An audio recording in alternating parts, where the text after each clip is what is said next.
The claim landed like a thunderbolt. After Barcelona's win at Son Moix, a veteran opinion maker publicly accused the referees of stealing from minute one and said he would not hesitate to take the matter to ordinary courts if there's any hint of manipulation on the field or in VAR. That incendiary line didn't come from a rival fan on social media. It came from Kiko Matamoros, a familiar voice on Spanish TV and X, whose comments have a way of turning into full-blown conversations across the sport.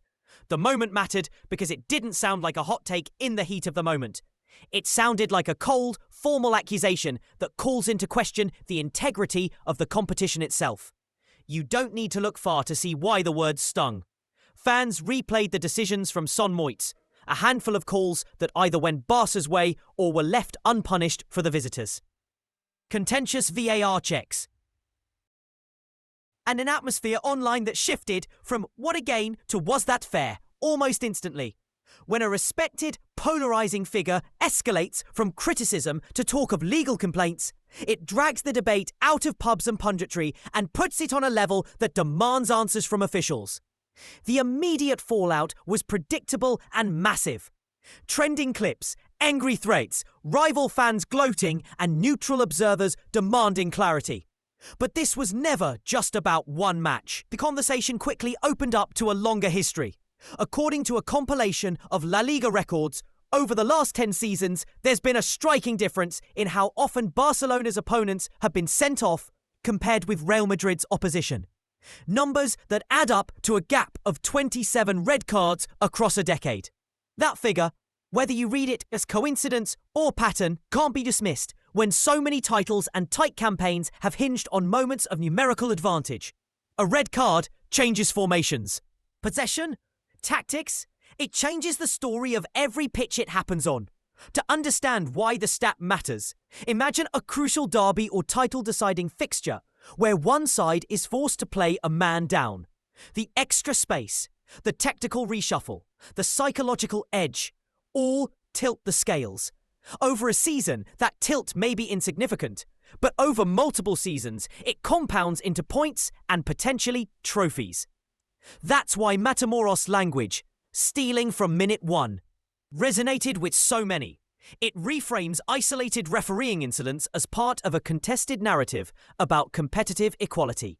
What started as outrage over calls at Son Moix rapidly became a conversation about institutional trust. Do fans and clubs believe the competition is even-handed? If not, what restores faith? Reactions split into predictable camps. Some dismissed Matamoros as another partisan voice taking advantage of a headline.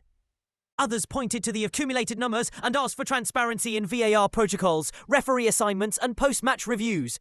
Neutral analysts reminded viewers the correlation is not causation. Playing style, the nature of matchups, and even disciplinary behaviour can explain some disparities.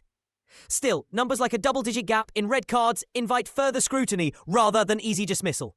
In short, the statistics don't settle the argument, but they sharpen it, turning a single tweet into an institutional question about refereeing and governance. Then there's the legal angle. Matamoros' mention of complaints to ordinary courts marks a notable escalation. Filing a legal challenge over match officiating or alleged manipulation would be rare, complex, and potentially explosive. It would require evidence beyond borderline calls and passionate opinion. But the threat itself is telling. It signals a new kind of pressure from media figures that could push leagues and federations to be more open or risk public and legal scrutiny. For officials who prefer to manage controversy internally, that is a seismic shift. And finally, what does this mean for the sport's fans? At its best, football unites people in love of the game. At its worst, it fractures trust so badly that fans start questioning every outcome. The conversation sparked by one match, one pundit, and a decade of stats may force La Liga to answer uncomfortable questions about consistency, VAR transparency, referee accountability, and how to ensure that the outcome on the scoreboard reflects only what happens between the lines. Whether you think Matamoros is blowing smoke or sounding a justified alarm, the debate is now out in the open and looks set to shape the narrative around this season from day one. If leagues and federations want to calm the storm, they'll need more than reassurances. They'll need clear explanations, independent reviews, and maybe new safeguards to stop suspicions snowballing into distrust. Until that happens, every controversial call, every VAR review, and every pundit's tweet will be fossil fuel for an argument about fair play. And tonight at Son Moix, those embers were fanned into flame.